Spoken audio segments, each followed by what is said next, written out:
les points sur les Clément, c'est pas parce qu'on a IAM qu'on va parler de la réforme des retraites, c'est parce que c'est dans l'actu. C'est dans l'actu. Aujourd'hui, jeudi 5 décembre, jour de colère sociale, jour de grande manifestation. Il y a du monde dans la rue, ce qui veut aussi dire qu'en France, il y a beaucoup de gens qui ne comprennent rien à rien. Et c'est pas moi qui le dis, c'est Jean-Michel Blanquer, le ministre de l'Éducation nationale. Écoutez ce qu'il disait ce lundi 2 décembre sur RTL. De toute façon, je pense que ça, indépendamment de la réforme, tout le monde a compris que dans un pays où on vit pluvieux et où il y a moins d'actifs, il est normal d'agir sur l'un des paramètres. Je pense que certains sont en grève parce qu'ils trouvent parce qu'ils ne comprennent pas tout. Donc c'est aussi notre travail d'expliquer avant le 5. Bon alors, là il y a un petit procédé rhétorique un peu agaçant qu'on voit passer, que tout le monde voit passer. C'est ce qu'en rhétorique on appelle un faux dilemme. Ça consiste à présenter un problème comme n'ayant que deux solutions, dont l'une est inacceptable. En l'occurrence, soit vous acceptez le principe de la réforme des retraites, soit vous faites la grève. Mais attention, si vous faites la grève, c'est que vous êtes un idiot. Bon, ça, on le voit passer, c'est quelque chose d'assez clair. Moi, ce qui m'intéresse, c'est autre chose qu'on voit un petit peu moins passer et qui se niche dans une expression, l'expression « tout le monde a compris » que dans un pays où on vit plus vieux, il est normal de travailler plus longtemps. Pourquoi ça m'intéresse ? Parce que ça, c'est un élément de langage qu'on retrouve ailleurs dans la rhétorique gouvernementale depuis plusieurs semaines. Prenons un seul exemple, l'interview d'Édouard Philippe, le Premier ministre, sur France Inter, le 21 novembre dernier. On va devoir travailler plus longtemps. Je crois d'ailleurs que les Français le savent. Je ne dis pas que ça les réjouit, mais je crois qu'ils le savent au fond d'eux-mêmes. Si on veut avoir un système solide de retraite, il faut probablement que progressivement on travaille plus longtemps. Voilà, on va devoir travailler plus longtemps. Je crois que les Français le savent. Tout à l'heure, Jean-Michel Blanquer, tout le monde a compris qu'il allait falloir travailler plus longtemps. En rhétorique, ça porte un nom. On appelle ça un argument ad populum, ce qu'on appelle aussi un appel à la majorité. C'est assez simple. C'est un raisonnement fallacieux qui consiste à s'appuyer sur le fait qu'une opinion serait largement répandue pour la considérer comme vraie.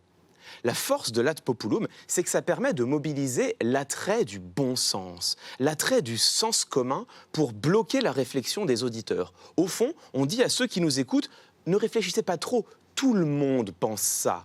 Vous ne prétendriez pas avoir raison contre tous les autres tout de même. Et d'ailleurs, ce raisonnement, on en trouve une trace jusque chez le président de la République, Emmanuel Macron lui-même. Écoutez ce qu'il disait à Rodez le 4 octobre dernier, dans le cadre justement d'un débat sur la réforme des retraites. Comme on vit plus longtemps, le bon sens nous conduire à dire qu'on va devoir cotiser plus longtemps. Il ne faut pas se mentir collectivement.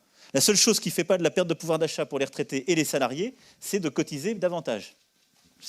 Le système, il est ainsi bâti qu'il n'y a pas de solution magique. C'est la nation qui se tient elle-même.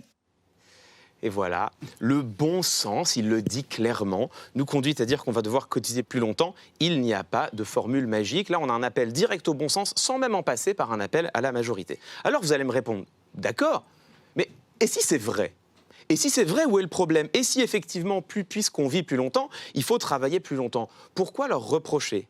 Eh bien, le problème, c'est que c'est loin d'être aussi simple que cela. Et ça, c'est pas du tout moi qui le dis, c'est le Conseil d'orientation des retraites qui a proposé un rapport en novembre 2019, et c'est ce rapport sur lequel s'appuie le gouvernement pour faire ces éléments d'argumentation. Moi, ce que je conseille à ceux qui nous écoutent, c'est d'aller le lire, d'aller le regarder, ce rapport, d'aller écouter les économistes qui en parlent, les économistes libéraux et puis aussi les économistes non libéraux. Et vous verrez que dans ce rapport, les conclusions sont beaucoup moins tranchées, beaucoup moins claires, beaucoup moins univoques que ce que nous propose le gouvernement et les ministres. Alors attention, je ne dis pas que le gouvernement a tort quand il défend l'allongement de la durée de cotisation. Je ne dis pas non plus qu'il a raison.